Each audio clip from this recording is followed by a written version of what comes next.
इकाई 3.1 भारतीय काव्य शास्त्र। अब इसके अंदर आगे है रस संप्रदाय। रस संप्रदाय में क्या है? संस्कृत काव्य शास्त्र सर्वाधिक प्राचीन संप्रदाय रस संप्रदाय है। जनश्रुति के अनुसार, मतलब जो लोगों में बातें चलती हैं, जनश्रुति के अनुसार रस के प्रथम निरूपणकर्ता के तौर पर नंदीकेश्वर का नाम मिलता है।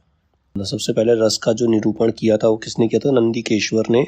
किंतु प्राप्त सामग्री के आधार पर आचार्य भरत मुनि इसके प्रवर्तक माने जाते हैं। मतलब अगर लोगों की बात सुने, जनश्रुति मतलब लोगों की बातें माने, तो नंदीकेश्वर जो है वो पहले निरूपण करता है, लेकिन सामग्री जो भी इसका जो सामग्री जो भी हमें मिली है उसके आधार पर आचार्य भरत मुनि इसके प्रवर्तक माने जाते हैं। किसके?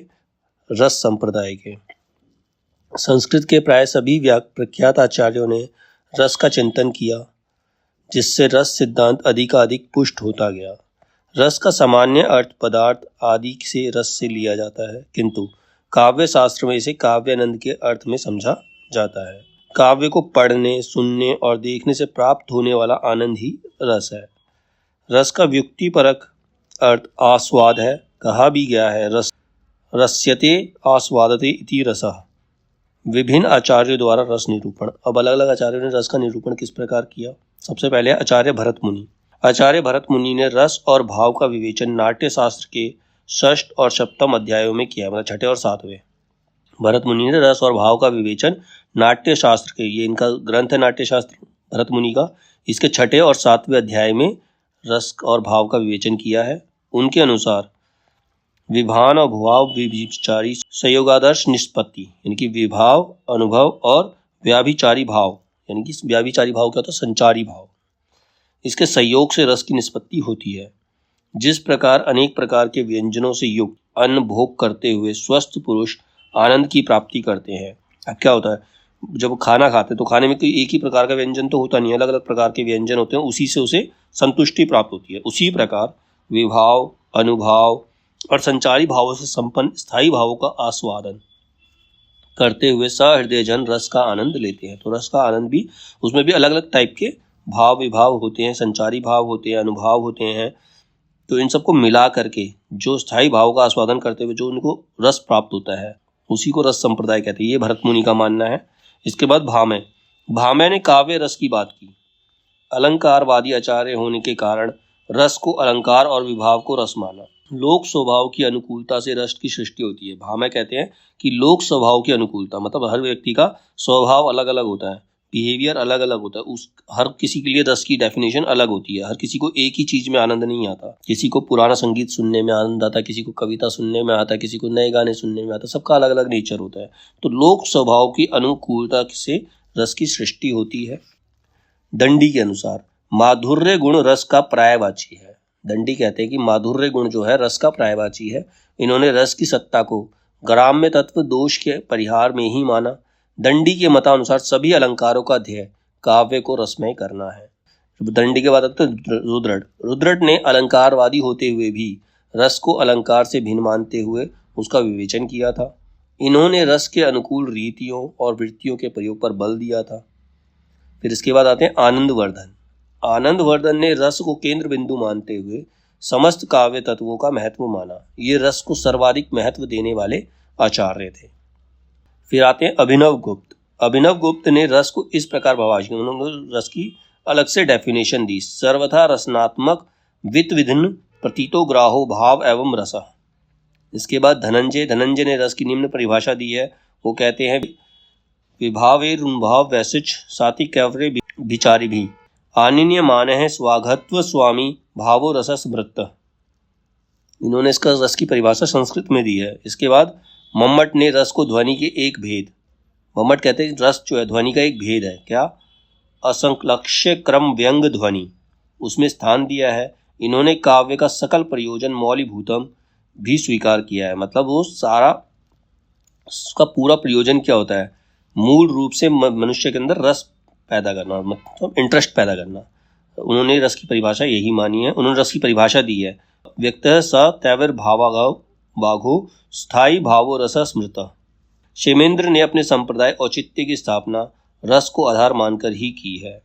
उसके बाद भोजराज कृत श्रृंगार प्रकाश, विश्वनाथ कृत साहित्य दर्पण, भानुदत्त कृत रस तरंगिणी और पंडित राज जगन्नाथ कृत रस गंगाधर। रस सिद्धांत की दृष्टि से उल्लेख्य ग्रंथ है। अब रस सिद्धांत की दृष्टि से उल्लेखनीय ग्रंथ कौन कौन से हैं? पहला है भोजराज का श्रृंगार प्रकाश, फिर विश्वनाथ का साहित्य दर्पण, भानुदत्त का रस तरिंगणी, पंडित राज जगन्नाथ का रस गंगाधर। ये सभी जो हैं ये रस सिद्धांत के उल्लेख्य ग्रंथ है। अब इसके बाद है रस के अंग। रस के 4 अंग है। रस के 4 अंग है। 4 अंग कौन से? सबसे पहला स्थायी भाव। स्थायी भाव में रस के भेद के साथ इनकी भेदों की चर्चा की है। सबसे पहले क्या है? रस के 4 अंग है। पहला स्थायी भाव, दूसरा विभाव, तीसरा अनुभाव और चौथा है संचारी भाव। संचारी भाव 33 है। टोटल 33 संचारी भाव होते हैं। अब इसमें विभाव के 2 भेद है, आलंबन और उद्दीपन। अनुभाव के 4 भेद है, कायिक, वाचिक, आहार्य और सात्विक। और संचारी भाव 33 है। इसके बाद सात्विक के भी इन्होंने भेद किए हैं। सात्विक के कितने भेद हैं? 8 भेद है। सात्विक में आता है स्तंभ, स्वेद, रोमांच, स्वरभंग, कंप, वैवर्ण्य, अश्रु और प्रलय। तो इस प्रकार से ये रस के 4 अंग और उनके भेद है। अब इसके बाद इन सबको एक्सप्लेन किया गया। सबसे पहले जैसे रस के 4 अंग है, स्थायी भाव, विभाव, अनुभाव और संचारी भाव। तो पहले इन चारों को एक्सप्लेन किया गया है। स्थायी भाव। स्थायी भाव में क्या होता है? सहृदय के मन में जो भाव सदा विद्यमान रहते हैं, जो इमोशन उसके मन में हमेशा ही रहते हैं, उन्हें स्थायी भाव कहते हैं। जिसके अंतःकरण में ये जागृत होते हैं उस व्यक्ति को आश्रय कहते हैं। और जिस व्यक्ति के अंदर ये भाव जागृत किए जाते हैं वो व्यक्ति क्या होता है? उसका आश्रय होता है। इसके बाद आता है विभाव। स्थायी भाव को जागृत करने वाले कारण। अब स्थायी भाव तो अंदर होते ही हैं, लेकिन उनको जागृत करने के लिए व्यक्ति की कुछ परिस्थितियां होती हैं। व्यक्ति या परिस्थितियां कोई भी जो चीज उसको जगाने में योगदान देती है वो विभाव कहलाती है। चाहे वो व्यक्ति हो चाहे परिस्थिति हो, जो स्थायी भाव को जागृत करने वाले कारण आती है वो विभाव कहलाते हैं। इसके 2 भेद हैं, आलंबन और उद्दीपन। आलंबन क्या होता है? जिसके कारण स्थायी भाव जागृत हो वह आलंबन होता है, किसी भी चीज के कारण, किसी भी बात के कारण। उद्दीपन क्या होता है? आलंबन का व्यवहार, क्रियाकलाप एवं देश काल की जो स्थितियां स्थायी भाव को उद्दीप्त करती हैं वह उद्दीपन कहलाती हैं। उसके बाद अनुभाव। तीसरा था अनुभव। स्थायी भाव के जागृत होने के पश्चात होने वाली आश्रय की चेष्टाएं। अब स्थायी भाव जागृत हो गया, उसके बाद जो वो काम करता है, जो रिएक्शन देता है, उसकी जो चेष्टाएं हैं वो अनुभव कहलाती है। अनुभव आश्रय के भावों के सूचक होते हैं। इसके 4 भेद है। कायिक, या तो वो फिजिकली शो करेगा, शरीर से कोई ना कोई एक्शन रिएक्शन करेगा। वाचिक, या बोलकर। आहार्य, आहार्य मतलब ना बोलकर ना इशारों से, मतलब आहार्य मतलब कुछ ऐसा ड्रेसअप होना, वेशभूषा, आभूषण, साज सज्जा, वो सब चीजें आहार्य होती है। फिर सात्विक, सात्विक होती है मानसिक, सत्व के योग से उत्पन्न आंगिक चेष्टाएं। कायिक में क्या होता है? शरीर से संबंधित चेष्टाएं होती है। मतलब जब भी कोई इमोशन जागृत हुआ, यानी किसी ने गुस्सा ही दिला दिया तो उसने पकड़ के उसको पीट दिया, तो वो शारीरिक चेष्टाएं हैं। वाचिक, किसी से बातचीत हुई, किसी ने उसके अंदर गुस्सा पैदा किया या कुछ भी, कोई भी इमोशन पैदा करा, अगर गुस्सा ही पैदा किया तो स्वर के माध्यम से या तो उसको गाली देगा या कुछ बोलेगा, डांटेगा, कुछ भी करेगा, तो वो होता है वाचिक, बोल करके। आहार्य, आहार्य मतलब जैसे मान लो कोई भी व्यक्ति किसी से अट्रैक्ट हो गया तो वो ना तो उसको बोल रहा है ना इशारे कर रहा है, मतलब वो उसके अपने आप को ही सजा रहा है ताकि वो उससे, वो भी जिससे वो अट्रैक्ट हुआ है वो भी उससे अट्रैक्ट हो सके। तो वो होता है आहार्य। जैसे वेशभूषा में ड्रेसअप होना, आभूषण, साज सज्जा, केश सज्जा, ये होता है आहार्य। सात्विक, सात्विक में सत्व के योग से उत्पन्न आंगिक चेष्टाएं। इसमें इन्हें अभिनव के 4 प्रकार भी माना जाता है। अभिनय के मतलब ये जो 4 प्रकार बताए गए, अभिनय के भी 4 प्रकार हैं। सात्विक जो अत्यंज भी कहा जाता है क्योंकि इसके लिए आश्रय को कोई बाहरी चेष्टा नहीं करनी पड़ती, मतलब बाहर से कुछ शो नहीं करना, जबकि ऊपर से अन्य तीनों नाटक के पात्र के प्रयत्न तथा काव्य शब्दों के व्यक्त होने के कारण यतंज कहलाते हैं। आचार्य भरत मुनि ने कायिक, वाचिक और सात्विक को ही अनुभाव माना है, उन्होंने आहार्य को अनुभाव नहीं माना है। अब इसके बाद आता है संचारी भाव। संचारी भाव का अर्थ साथ साथ चलने वाला होता है। ये भाव भी स्थायी भाव की पुष्टि के लिए उसके साथ साथ आविर्भूत और तिरोहित होते रहते हैं। ये अस्थिर भाव होते हैं, कभी होते हैं कभी नहीं होते, कभी मनुष्य खुश होता है कभी दुखी होता है, ठीक है। तो संचारी भाव की संख्या जो है 33 मानी गई, 33। आचार्य रामचंद्र शुक्ल ने विरोध अवरोध के आधार पर इनका वर्गीकरण किया है।